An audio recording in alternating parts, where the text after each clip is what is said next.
Here's a failed attempt at pipelining a circuit. For what value of K is the circuit a K pipeline? Well, let's count the number of registers along each path from system inputs to system outputs. The top path through the A and C components has 2 registers, as does the bottom path through the B and C components. But the middle path through all 3 components has only 1 register. Oops! This is not a well-formed K pipeline. Why do we care? We care because this pipeline circuit does not compute the same answer as the original unpipelined circuit. The problem is that successive generations of inputs get mixed together during processing. For example, during cycle I+1, the B module is computing with the current value of the X input, but the previous value of the Y input. This can't happen with a well-formed K pipeline, so we need to develop a technique for pipelining a circuit that guarantees the result will be well-formed. Here's our strategy that will ensure if we add a pipeline register along one path from system inputs to system outputs, we will add pipeline registers along every path. Step 1 is to draw a contour line that crosses every output in the circuit and mark its endpoints as the terminal points for all the other contours we'll add. During Step 2, continue to draw contour lines between the 2 terminal points across the signal connections between modules. Make sure that every signal connection crosses the new contour line in the same direction. This means that system inputs will be on one side of the contour and system outputs will be on the other side. These contours demarcate pipeline stages.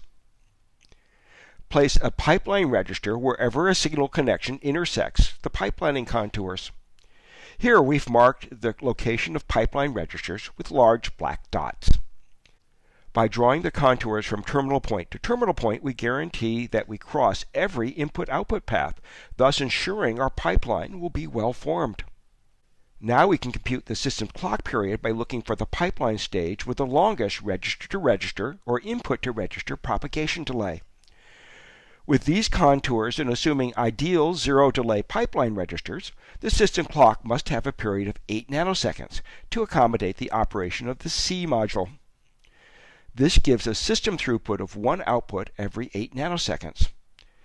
Since we drew 3 contours, this is a 3 pipeline, and the system latency is 3 times 8 nanoseconds, or 24 nanoseconds total.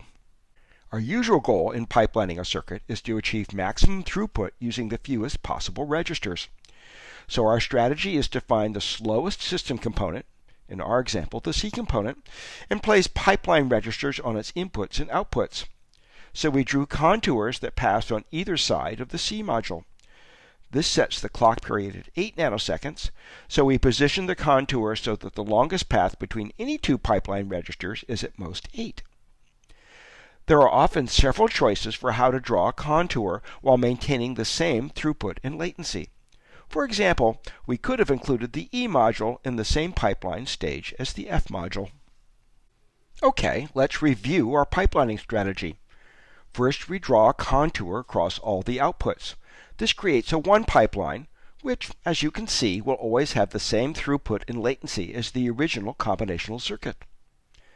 Then we draw our next contour, trying to isolate the slowest component in the system. This creates a 2 pipeline with a clock period of 2, and hence a throughput of 1/2, or double that of the 1 pipeline. We can add additional contours, but note that the 2 pipeline had the smallest possible clock period, so after that, additional contours add stages and hence increase the system's latency without increasing its throughput. Not illegal, just not a worthwhile investment in hardware. Note that the signal connection between the A and C module now has 2 back-to-back pipelining registers. Nothing wrong with that. It often happens when we pipeline a circuit where the input-output paths are of different lengths. So our pipelining strategy will be to pipeline implementations with increasing throughput, usually at the cost of increased latency. Sometimes we get lucky and the delays of each pipeline stage are perfectly balanced, in which case the latency will not increase.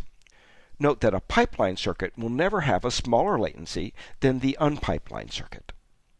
Notice that once we've isolated the slowest component, we can't increase the throughput any further. How do we continue to improve the performance of circuits in light of these performance bottlenecks? One solution is to use pipeline components if they're available. Suppose we're able to replace the original A component with a two-stage pipeline version A prime. We can redraw our pipelining contours, making sure we account for the internal pipeline registers in the A prime component.